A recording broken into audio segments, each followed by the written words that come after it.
Bonjour Monsieur Zeguidour et bienvenue au lycée français de Vienne. Bonjour.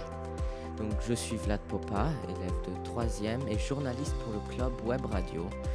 Je suis passionné d'histoire et de politique et c'est un grand honneur pour moi de vous rencontrer. Je suis Timo Bergner, élève en terminale et je suis la spécialité AGGSP avec Madame Lamotte. Et je ne suis pas moins intéressé de la politique que mon camarade. Et c'est également un grand honneur pour moi d'échanger avec vous. Merci, c'est un très très grand plaisir pour moi de répondre aux questions que vous voudriez bien me poser. Monsieur Zeguidour, vous êtes né en 1953 en Algérie à El Oueldia, un village kabyle, et vous vous êtes installé à Paris en 1974 à l'âge de 21 ans. Journaliste connu dans le monde entier, reporter de guerre pour différents grands journaux et rédacteur en chef à TV5 Monde, vous êtes aussi écrivain. Votre premier livre a été publié en 1989 et le dernier date de 2017 et s'appelle Sors la roue d'Atin, mon village en Kabylie, 1954 à 1962, que nous avons ici. Avec vous. Vous racontez les 10 premières années de votre vie dans un milieu modeste et rural de l'Algérie kabyle. Vous êtes au lycée français pendant quelques jours et vous avez été invité par Le Cercle en collaboration avec l'Institut français. Lundi, vous êtes intervenu au forum Bruno Kreisky sur l'Algérie, un lien entre le nord et le sud, l'est et l'ouest. Et mardi, vous vous êtes posé la question du statut de reporter de guerre, acteur ou témoin, à l'Institut français. Aujourd'hui, vous avez été reçu par notre groupe d'AGGSP pendant 2 heures à l'occasion d'une table ronde lors de laquelle vous avez abordé différents thèmes d'actualité qui concernent en fait directement notre programme de spécialité pour la préparation du bac 2024, tout simplement. Merci en tout cas d'être parmi nous. Merci à vous. Donc, je suis très heureux d'avoir pu partager ces 2 heures très très denses avec vous. J'ai été agréablement impressionné par la qualité de vos questions, la pertinence de la manière dont vous les avez conduites. Et ce n'est pas insignifiant, c'est même très gratifiant pour moi, la qualité de votre écoute. Écoute assidue, intelligente. Et vraiment, je sens que j'ai appris par vos questions et par votre écoute. D'une certaine manière, vos questions étaient suffisamment bien orientées pour que moi-même, je me suis surpris agréablement en train de synthétiser mes connaissances sur les différents problèmes auxquels je devais répondre. Et votre auditoire m'a permis, encore une fois, pour la énième fois, de reparler du même problème, mais différemment, tout en disant les mêmes choses. Tout d'abord, est-ce que c'est votre première fois à Vienne ?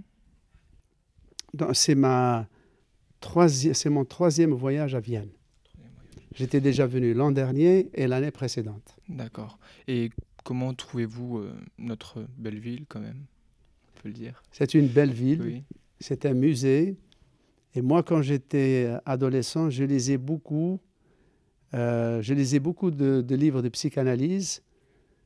Et évidemment, Vienne, avec Freud, et Adler, Ferenczi, Karl Abraham, je peux citer des dizaines de psychanalystes autrichiens. J'étais dans la Mitteleuropa. À l'époque, on n'avait pas de télévision, mais il y avait beaucoup de photos sur la Vienne du 19e siècle, du début du 20e. Et donc, même quand je suis venu la première fois, j'avais l'impression de voir en réalité ce que je connaissais déjà visuellement par les photos en noir et blanc. Donc, je suis toujours agréablement surpris de me promener à Vienne. Et pour moi, l'esprit Mitteleuropa, je le ressens encore. Donc, pour commencer, nous allons d'abord vous poser quelques questions sur votre carrière et votre travail. Donc, quelle a été votre formation pour devenir journaliste et reporter de guerre ? Quel théâtre de guerre avez-vous eu l'occasion de couvrir ? Alors, comme tous les journalistes français de ma génération, presque tous, nous n'avons pas fait d'école de journalisme. Donc, comme la plupart des journalistes français de mon âge, j'ai appris sur le terrain. J'aimais écrire, j'aimais raconter des histoires. J'ai eu la chance de trouver des journaux qui m'ont proposé, qui m'ont aidé, qui ont financé mes voyages. Et de fil en aiguille, avec l'appétit d'apprendre, la curiosité, les remises en question, les lectures, etc., j'ai été embringué dans ce métier, mais que j'ai appris vraiment sur le tas. On ne m'a jamais enseigné comment faire un reportage.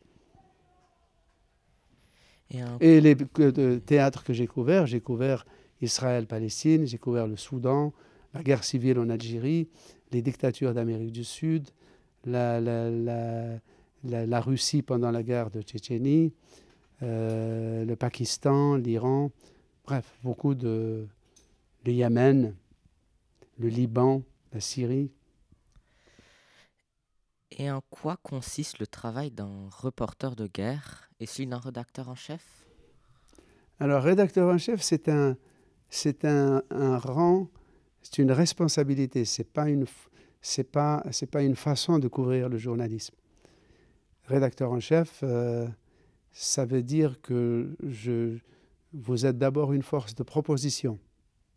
Ça peut être une force d'encadrement, une mission d'encadrement d'une équipe, ou alors une fonction de proposition. Proposition de sujet, d'angle, de couverture de tel ou tel conflit. Et moi, donc, j'ai un rang d'architecte, de rédacteur en chef, mais mon exercice quotidien, c'est celui d'éditorialiste. C'est-à-dire à TV5, où nous avons un espace que je trouve extrêmement appréciable, libre, sans pression, de quelque sorte que ce soit. Et donc, je fais des analyses géopolitiques au rythme de l'actualité, donc pratiquement 2 jours sur 3. Et comment a commencé cette passion pour la presse et le reportage et quelles sont les difficultés auxquelles est confronté un reporter de guerre? Alors, comme je l'ai dit, je ne suis pas un reporter spécialement de guerre. Je suis un reporter qui s'est trouvé dans des zones où il y avait des guerres et donc j'ai couvert des guerres. Mais je ne suis pas quelqu'un qui ne bouge que quand il y a de la guerre. Je n'ai aucun goût pour la guerre, mais vraiment aucun. Mais il se trouve que les régions qui me passionnent, qui m'intéressent, sont des régions où il y avait des guerres et donc j'étais contraint de parler de ce que je voyais. Mais je m'en serais franchement bien passé. Voilà. Les risques sont les risques de tous les conflits en guerre. D'abord, il y a des zones où les journalistes sont très mal vus. Donc, ils peuvent être la cible, comme c'est arrivé récemment d'enlèvement, d'une balle perdue. Ils peuvent même être visés. C'est-à-dire, vous entrez dans une zone de guerre, vous courez les mêmes risques que les individus, que les personnes qui y habitent. Et si vous êtes sur le front, vous courez les mêmes risques que les combattants eux-mêmes. S'il y a un bombardement, vous partez dans la masse. De ce côté-là, j'ai eu beaucoup de chance. Parlons un peu de votre vie telle que vous la présentez dans votre dernier ouvrage. Slimane Zeguidour, comme mon camarade l'a dit au début, vous êtes né en 1953 en pleine guerre d'Algérie. Pouvez-vous nous décrire vos années d'enfance dans cette Algérie pendant la guerre d'indépendance? Alors, c'est-à-dire, ma mémoire commence, c'est-à-dire, quand je remonte en arrière, ma mémoire commence au moment où j'étais dans le camp. Peut-être 1 ou 2 images dans le village, dans le hameau, avant de partir dans le camp. Quelques images comme ça de paysages. Et je me souviens, j'ai 1 ou 2 images du départ du village vers le camp. Comme des bouts d'images déchirés.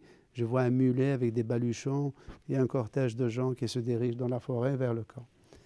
Mais mes vrais souvenirs, c'est dans le camp. Et toute mon enfance, de 57, c'est-à-dire de l'âge de 4 ans, jusqu'à 1962, à l'indépendance, à l'âge de 9 ans, c'est le camp de regroupement avec des tirailleurs sénégalais, des légionnaires dont je sais maintenant qu'ils étaient allemands, autrichiens et hongrois, et des soldats français qui, eux, étaient surtout des infirmiers, des médecins et des instructeurs, des instituteurs. Le camp était entouré de barbelés, électrifiés. Il il y avait l'armée, mais il y avait aussi un marché, il y avait un coiffeur, il y avait l'hôpital, il y avait l'école où j'ai pu étudier. Et donc toute mon enfance, c'est dans un espace fermé, qui est le camp. Et on est sorti du camp pour retourner dans notre village après l'indépendance, c'est-à-dire après le 19 mars 1962, après la conclusion des accords d'Évian et du cessez-le-feu. Donc j'ai passé 5 ans dans un camp de déplacés, totalement enfermé. Et quelle place occupe l'Algérie dans votre vie aujourd'hui et comment ce pays façonne-t-il votre regard sur les questions internationales? Alors, d'abord, l'Algérie et la France, parce que l'Algérie est la seule colonie de peuplement français. Je veux dire par là, tous les empires européens, les Anglais, les Espagnols, les Portugais, ont envoyé des millions de leurs citoyens pour peupler le Brésil, l'Amérique du Sud, l'Amérique du Nord, la Nouvelle-Zélande, l'Australie. Les Français sont l'empire européen qui a envoyé le moins de Français vivre dans les colonies. Tout simplement, à mon avis, parce qu'il faisait trop bon y vivre en France. Pourquoi y aller? Si bien que l'Algérie est le pays où la France a envoyé le plus de Français pour peupler une possession extérieure et l'habiter. Donc en fait, l'Algérie est le seul vrai prolongement démographique et humain de la France. C'est pour ça que l'Algérie occupe une telle place dans l'histoire de France, de la France moderne, et aussi par retour, c'est pourquoi la France occupe une telle place dans l'Algérie. Donc moi, je n'arrive pas à voir où est la frontière entre la France et l'Algérie. Je suis né sujet français. Avec la Ve République en 1958, nous sommes devenus français. 4 ans plus tard, on est devenu algérien sans perdre la nationalité française. Et quand je suis allé en France, j'ai voulu me naturaliser. On m'a dit « Ah, monsieur, vous ne pouvez pas vous naturaliser parce que vous êtes déjà français. » Donc on m'a, ce qu'on appelle juridiquement, réintégré. Dans le journal officiel, mon nom est sorti, Slimane Ziguidour, réintégré. Donc, je suis né, je répète, je suis né sujet français en 1953. En 1958, avec l'adoption de la 5e Constitution, je deviens un sujet français qui est devenu un citoyen à part entière. 4 ans après, je deviens un Algérien tout en restant français. Et dans les années 80, je reprends mes papiers français sans perdre les papiers, la nationalité algérienne. Vous arrivez à suivre cette complexité? Et moi, je trouve que cette complexité, c'est une richesse formidable. Je trouve ça génial, je trouve ça excitant que si j'avais été un mononational lambda. Et donc, je ne vois pas où est la frontière entre la France et l'Algérie. Pour moi, c'est un tout. Et je vis très bien, je ne me sens pas coupé né entre deux cultures. Être coupé entre deux cultures, c'est très pauvre. Avoir seulement deux cultures, c'est malheureux, je trouve. Moi, je me sens chez moi dans la culture latino-américaine. J'aime beaucoup la culture russe. Mais j'ai discuté une fois avec le philosophe Michel Serres, qui m'a dit sur la question des origines, il faut distinguer les origines et l'appartenance. Donc moi, pour mes origines, je suis un berbère islamisé, un peu arabisé, francisé d'Algérie, mais mon appartenance, c'est la société française, c'est le peuple français, parce que c'est là que je vis. J'ai vécu 20 ans en Algérie, j'ai vécu 5 ans, dans 10 ans dans l'Algérie française. Je n'ai vécu en fait sur mes 70 ans que 10 ans dans l'Algérie indépendante. 60 ans de ma vie sont une vie française. Mes enfants sont français, mes petits-enfants sont français. Donc en termes d'appartenance, ma niche écologique, c'est la société française, c'est l'État français, c'est le peuple français. Mais je garde toute ma tendresse pour l'Algérie et j'y vais régulièrement, j'en suis très heureux, mais le centre de ma vie, c'est la France. Et pas au détriment de quoi que ce soit, ni au détriment de l'Algérie, ni de la berbéritude, absolument, tout est positif. Donc, nous aimerions vous poser quelques questions sur l'actualité internationale que vous couvrez quotidiennement. Dans votre dernier éditorial, France-Algérie, mariage improbable, divorce impossible, publié le 7 novembre 2024 sur TV5 Monde, vous évoquez les liens solides entre Français et Algériens, plus unis après leur séparation qu'avant même qu'ils n'étaient séparés. Êtes-vous toujours aussi optimiste malgré les tensions grandissantes et répétées entre les deux pays? Oui, je suis optimiste parce que ce sont des passions qui ne recouvrent pas de vrais problèmes. Je serais préoccupé s'il y avait un vrai problème d'intérêt majeur entre les deux pays, c'est-à-dire un problème de frontières, un problème de rivalité sur des sources d'énergie. Là, ce serait inquiétant parce qu'en général, c'est des conflits qui peuvent durer. Mais dans la France et l'Algérie, on est dans l'affectif. C'est-à-dire qu'à un moment donné, la réalité est plus importante que l'affectif. Depuis 1962, il y a eu des coups de cœur comme ça, des coups de passion suivis de coups de froid. Mais sur le fond, les deux États savent qu'il n'y a rien, il n'y a aucun problème concret, diplomatique, militaire, stratégique entre les deux pays. Il y a un passé commun qui n'est pas vécu de la même manière, qui n'a pas été soldé complètement. Mais c'est un problème psychologique et affectif que diplomatique ou géopolitique. Et comme je l'ai dit dans cet article, c'est avec les Français que les Algériens ont versé leur sang, mais avec les mariages mixtes, c'est avec le peuple français que les Algériens ont mélangé leur sang plus qu'avec aucun autre peuple du monde. C'est-à-dire qu'il y a des millions, je dis bien, on peut les compter par millions de Français qui sont porteurs de ce mélange des deux peuples. Et ça, le problème, c'est que ni l'État français, ni les gouvernements français, ni les gouvernements algériens n'arrivent à admettre cette réalité. Parce que quand il y a eu l'indépendance, chacun était convaincu que chacun va rentrer chez soi, sécher ses larmes et commencer une autre vie. Les Français sont l'Algérie, l'Algérie sont la France. Eh bien, pas du tout. Aujourd'hui, il y a plus d'Algériens en France qu'il n'y avait d'Algériens dans toute l'Algérie en 1830.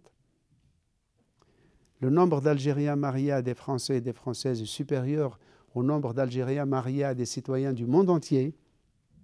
Et il y a plus d'Algériens à Marseille que d'Algériens dans toutes les capitales arabes réunies, c'est-à-dire 22 capitales arabes. Donc, et paradoxalement, loin de séparer la France de l'Algérie, l'indépendance a rendu les liens encore plus indissolubles. Puisqu'avant l'indépendance, le nombre d'Algériens mariés à des Français était vraiment insignifiant. Aujourd'hui, c'est le peuple avec lequel il y a le plus de mariages. C'est le cas de mes fils, par exemple. Moi, mon petit-fils, sa mère est une Lorraine alsacienne. Et j'ai maintenant une famille de l'Est de la France qui est ma famille. C'est-à-dire dans notre sang est mêlé. Et ça, ni l'État français ni l'État algérien ne l'ont prévu. Et que pensez-vous de la montée des tensions au Moyen-Orient? Et est-ce que la paix est aujourd'hui mission impossible? Pour l'instant, elle n'est pas réalisable, je dirais. La paix viendra un jour ou l'autre parce que la guerre, surtout la guerre qui est menée actuellement, n'a aucun but que la destruction en elle-même. En principe, la guerre, c'est un moyen détestable pour arriver à un but politique. C'est-à-dire, on fait la guerre pour amener l'adversaire à accepter les conditions que nous voulons changer dans les relations entre les deux. Une fois que l'adversaire a accepté, ça y est, on fait la paix, on se réconcilie, on reprend une vie comme si de rien n'était. C'est la guerre entre la France et l'Espagne au début du 19e, c'est la guerre entre la France et l'Angleterre pendant 100 ans, c'est la guerre avec l'Allemagne, la première et la deuxième, c'est les guerres d'Italie avec Napoléon III. Bref, la guerre, c'est la continuation de la politique par les moyens militaires pour revenir ensuite à la politique. Ce qui se passe aujourd'hui à Gaza, on ne voit pas quel est le but de la guerre. Le but de la guerre, il n'y en a pas. C'est une espèce de fuite en avant et c'est pour ça que comme il n'y a pas de but de guerre, ça veut dire que ce but ne sera pas atteint et donc la guerre ne sera pas éteinte. Et là, On n'est plus dans la guerre classique. On est dans une fuite en avant, et c'est là où la communauté internationale devrait intervenir pour mettre fin à la boucherie et revenir à la négociation et à la diplomatie et à la paix. Mais selon vous, donc, est-ce que ce serait une guerre d'anéantissement dans ce cas-là, si c'est juste le but d'une boucherie, comme vous dites? Alors, quand on dit que la guerre à Gaza peut être génocidaire, comme l'a dit la Cour internationale de justice, qui est quand même la plus grande juridiction internationale, qu'est-ce qu'ils veulent dire par là? Parce que les gens disent, on accuse Israël de vouloir commettre un génocide. En fait, ce qui se passe, c'est qu'il y a une résolution de l'ONU qui a été votée en décembre 1948 à Paris, qui s'appelle la Convention internationale pour la prévention pour la prévention et la répression du crime de génocide, comme ça, signée par tous les États, dont Israël. Dans cette convention, on donne 5 critères qui, lorsqu'un conflit coche ces critères, on est dans une entreprise génocidaire. La première, c'est que si on prive une population de moyens de survie, nourriture, médicaments, etc. Là, la guerre de Gaza coche cette case. Deuxième, si on disperse une population et qu'on désintègre l'unité organique d'un groupe humain, c'est-à-dire qu'on casse les liens familiaux, les repères spatiaux, etc. Donc sur les 4, il y a au moins 3 que la guerre à Gaza a coché. Et l'interpellation de la Cour de justice, c'est de dire à Israël, tu as signé cette convention, tu es au courant des critères qui déterminent ce que c'est qu'un conflit qui prend une tournure génocidaire. Attention, tu y es déjà. Et il appelle à prendre ce qu'on appelle en droit international dans la Convention, des mesures pour arrêter les dégâts, parce que selon la Convention que vous avez signée, vous êtes sur le chemin d'une entreprise génocidaire. C'est sur la base de la Convention que la notion de génocide a été lancée. Maintenant, on dit qu'il y a les intentions. Sur les intentions, je veux dire, le nombre de responsables. Déjà, le ministre de la Défense, dès le lendemain du massacre du 7 octobre, il a dit « Nous allons les priver d'électricité, d'eau, de gaz, de nourriture, de soins, etc. Et nous allons combattre des animaux humains.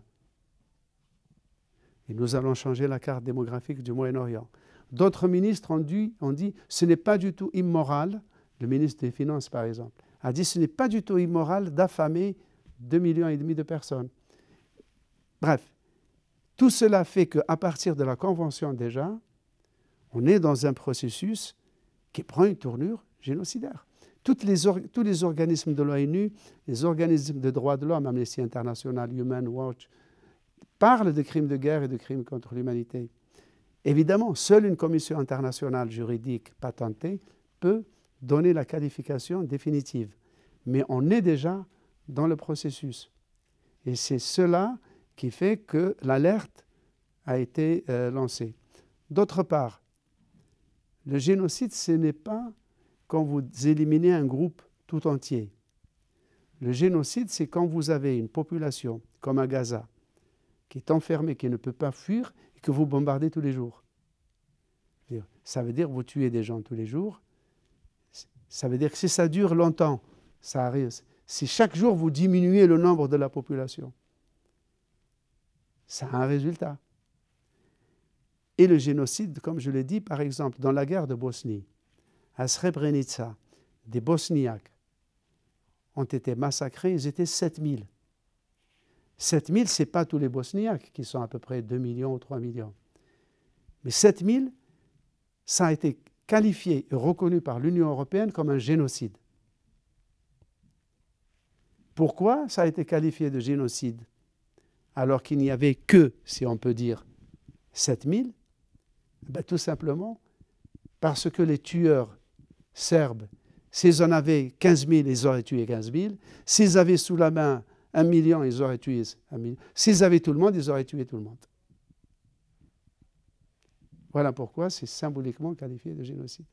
Donc ce qui se passe à Gaza interpelle les juristes, interpelle tous les organismes de l'ONU en bougé et interpelle les consciences. Je veux dire, il y a de très grands Israéliens, dont des spécialistes de la Shoah, de l'Holocauste, dont les parents sont morts dans les chambres à gaz et dans les camps d'extermination montés à l'échelle industrielle par les nazis. Eh bien, les descendants de ceux qui se réclament de cet héritage, ceux qui ont écrit, qui sont devenus des spécialistes de cet héritage, disent aujourd'hui, écrivent noir sur blanc, qu'il y a un vrai problème, que la question d'une tournure génocidaire possible est aujourd'hui quelque chose qui n'est plus seulement virtuel ou théorique. Et une dernière question concernant notre continent plus précisément. Quel danger voyez-vous aujourd'hui dans la montée de l'extrême droite en Occident ? Le danger que je vois, c'est que pour la première fois, les pays démocratiques, ou la démocratie qui est assez récente dans l'histoire de l'Europe, je veux dire, la démocratie en Europe, comme théorie, c'est 2 siècles, comme théorie. Comme pratique, c'est après la Deuxième Guerre mondiale. C'est le régime le plus récent qui a eu la période la plus courte dans son histoire, depuis la Deuxième Guerre mondiale. Puisqu'avant la Première Guerre mondiale, nous avions des régimes fascistes en Espagne, au Portugal, en Grèce, en Italie, en France avec Vichy, en Allemagne. Seuls les pays anglo-saxons et les pays nordiques ont échappé à une période fasciste dans leur histoire. Sinon, tous les autres, et en Russie, il y avait Staline. Et donc la démocratie est très très fragile. Pourquoi elle est fragile? Parce qu'elle n'est pas naturelle. L'homme n'est pas naturellement démocratique. C'est une discipline, c'est un effort. Donc, moi j'ai trouvé une métaphore pour la démocratie. C'est la notion de maintenance. Vous savez qu'un avion, pour voler, il doit être en maintenance permanente. C'est-à-dire qu'après chaque vol, les mécaniciens viennent voir les réacteurs, les roues, les différentes pièces. Avant chaque décollage, le commandant vérifie que les toboggans sont bien armés, que le bouton pour les désarmer fonctionne. Il fait le test pour les lumières, le carburant. On est obligé de faire cette maintenance pour que l'avion soit le plus en sécurité. C'est la même chose pour la démocratie. Si on ne fait pas en permanence la maintenance, ça peut se dégrader. C'est ce qui se passe dans nos pays démocratiques, puisque les gens qui prennent le pouvoir, qui montent, qui sont en train de monter, jusqu'à 30%, notamment en Autriche, je crois, sont des gens qui trouvent que la démocratie n'est pas le meilleur système, parce que ça empêche la liberté d'expression, ça empêche d'insulter qui on veut, ça nous brime, ça nous entrave, ça nous limite. Donc on veut aller vers quelque chose de plus ouvert, vers la préférence nationale, il faut qu'on puisse tout dire, etc. Donc, la démocratie n'est pas menacée. La démocratie a vaincu le communisme, elle a vaincu le fascisme, elle a vaincu l'intégrisme islamique, elle a vaincu tous les terrorismes européens qu'il y a eu, mais elle est aujourd'hui fragilisée de l'intérieur. C'est-à-dire ses bénéficiaires, les extrémistes utilisent la démocratie, c'est-à-dire le suffrage universel et la liberté d'expression, pour la contester démocratiquement, si je puis dire. C'est ça le grand risque de la démocratie. Et en même temps, comme on ne peut pas prendre des mesures autoritaires pour interdire l'extrême droite, ce qui serait tombé dans leur piège, on a vraiment un travail incroyable, un défi extraordinaire à mener. Nous avons des gens qui contestent la démocratie, mais nous ne pouvons pas violer la démocratie pour les faire taire. Pour défendre, on ne peut pas violer les règles de la démocratie pour la défendre et la maintenir. C'est le plus grand dilemme que nous ayons jamais eu. Revenons désormais sur l'actualité du lycée. Aujourd'hui, donc, vous avez pu échanger avec notre classe pendant près de 2 heures autour de 3 axes. Le métier de journaliste, les mémoires de la guerre d'Algérie hier et aujourd'hui, et sur là où les guerres et les possibilités de paix au Moyen-Orient. Pour rappel, la spécialité AGGSP, c'est l'enseignement de l'histoire-géographie, de la géopolitique et des sciences politiques. Cette spécialité a pour but de nous donner des clés de compréhension du monde passé et contemporain sur les relations sociales, politiques, économiques et culturelles. Vous nous avez éclairé de manière passionnante sur 2 thèmes que nous avons au programme pour le bac cette année, celui de faire la guerre, faire la paix, forme de conflit et mode de résolution, et histoire et mémoire. Qu'avez-vous pensé des échanges avec les élèves de terminale du groupe d'AGGSP? C'est la première fois que je suis confronté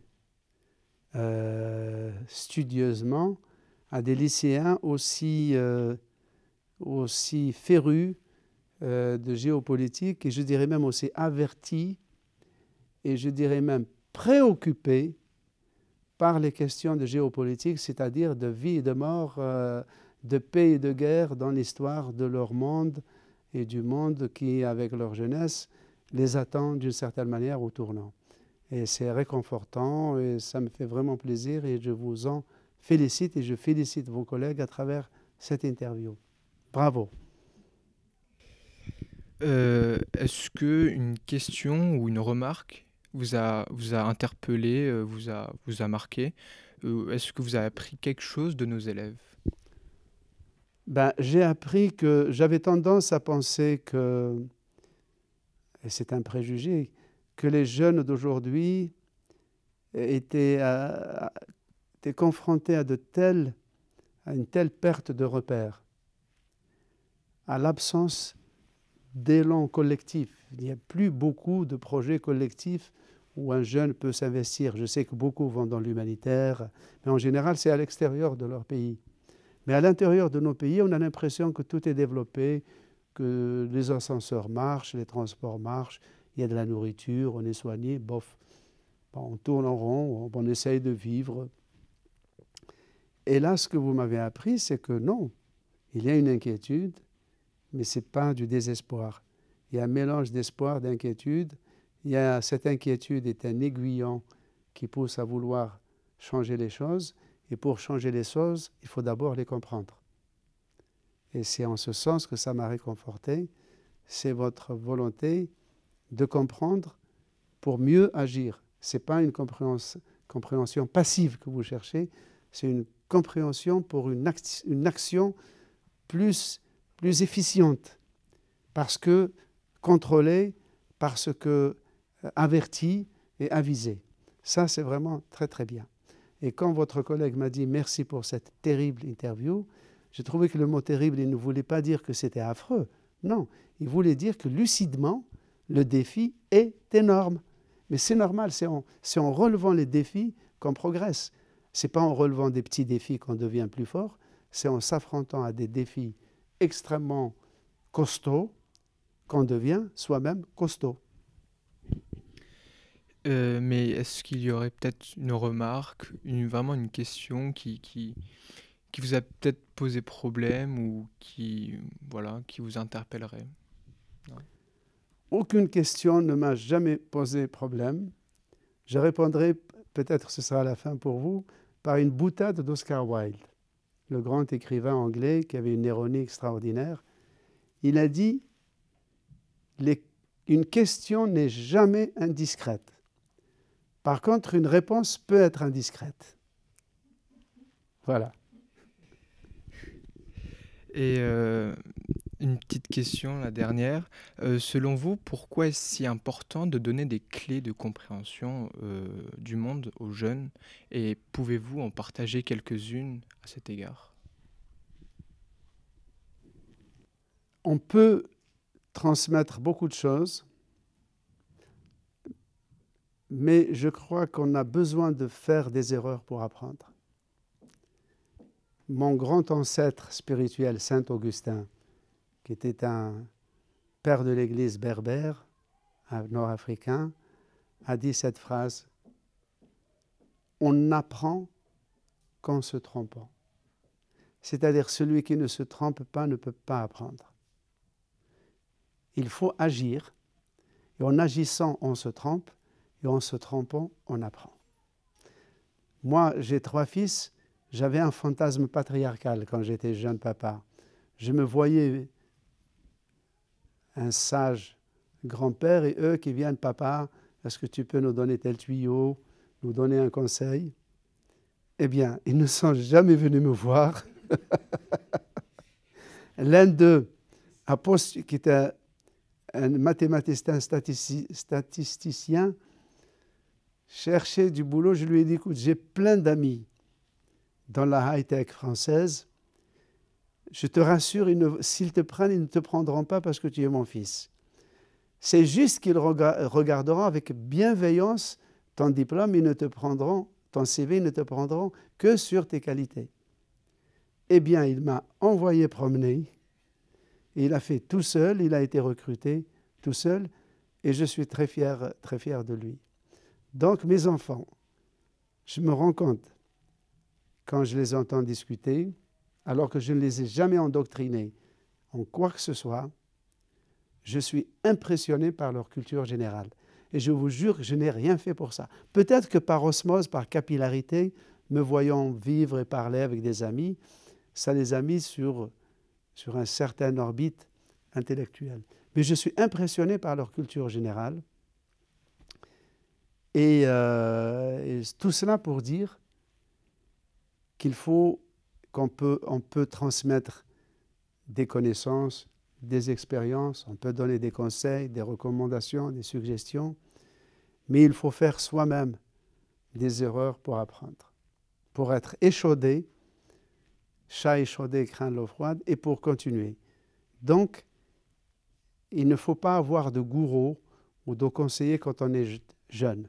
On peut avoir des conseils, mais il ne faut pas avoir de gourou ou de guide. Ça vous empêche de développer vos propres réflexes et de faire votre propre chemin. Il faut être un rebelle. Pour finir, une question qui contradit un peu ce que vous venez de dire maintenant. Donc, comme j'ai dit au début, je fais partie du club Web Radio et nous sommes 13 élèves et nous couvrons l'actualité du LFV. Et en tant que journaliste professionnel, quels conseils pouvez-vous donner aux journalistes et en devenir que nous sommes?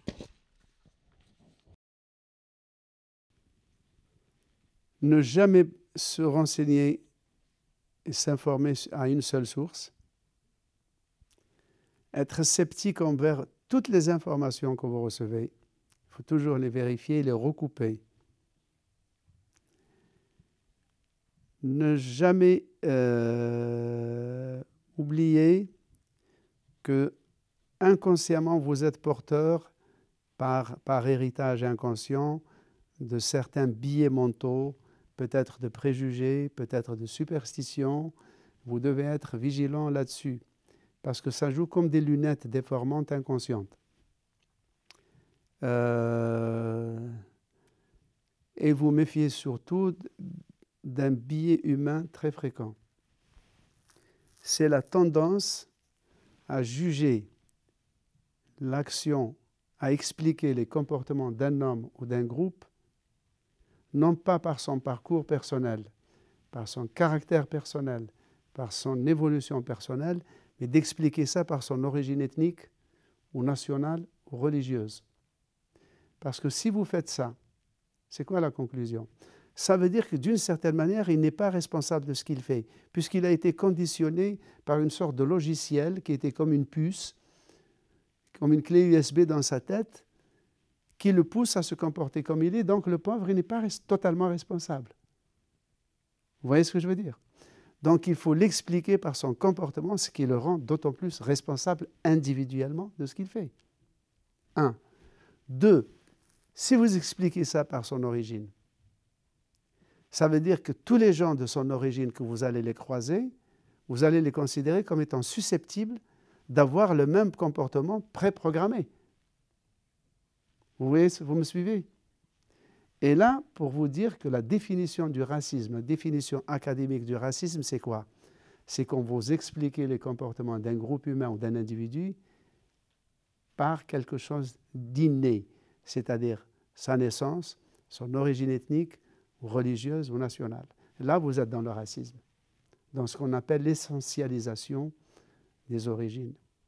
Non, les individus, quelle que soit leur origine, quel que soit ce qu'ils affichent verbalement comme identité, sont responsables par leur parcours personnel. Vous n'aurez jamais deux Autrichiens qui pensent la même chose, qui sentent la même chose. Vous n'aurez jamais deux Juifs ou deux musulmans qui sentent la même chose. Donc il faut rester capable, quand vous rencontrez un individu nouveau, laissez-lui la chance et donnez-vous la chance de le comprendre dans sa subjectivité individuelle et non pas d'essayer de le comprendre par rapport à ce que vous savez de son origine religieuse ou ethnique ou nationale. Je veux dire, vous rencontrez un musulman, vous vous direz qu'il est musulman seulement si lui s'affiche comme tel.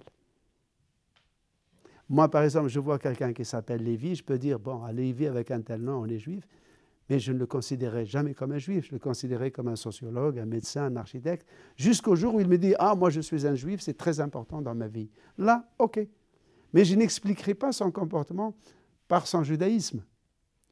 Je peux l'expliquer à la rigueur en partie par la façon dont il se revendique et dont il met en avant son judaïsme. Mais je ne penserai jamais qu'un autre juif pense la même chose, parce qu'un autre juif peut avoir une autre conception du judaïsme. Et je connais suffisamment d'amis juifs, et j'ai été suffisamment en Israël pour avoir touché du doigt ce que c'est que la diversité humaine dans tous les groupes humains, y compris ce qu'on appelle le groupe juif ou israélien. Moi, je veux dire, ce qui est fascinant en Israël, c'est qu'en une matinée, vous pouvez rencontrer 10 profils idéologiques, philosophiques et intellectuels différents dans un simple arrondissement de Tel Aviv. Et c'est le même cas au Caire ou à Beyrouth ou ailleurs. C'est ça qui est fascinant, c'est qu'on ne s'ennuie jamais avec les êtres humains quand on porte le bon regard sur eux, c'est-à-dire un regard de curiosité bienveillante, jusqu'à ce qu'eux se montrent dignes ou pas de votre bienveillance. Donc, nous vous remercions d'avoir pris le temps de répondre à nos questions. Merci. Merci à vous. Merci pour et votre bravo venue. pour vos questions. Merci. Merci.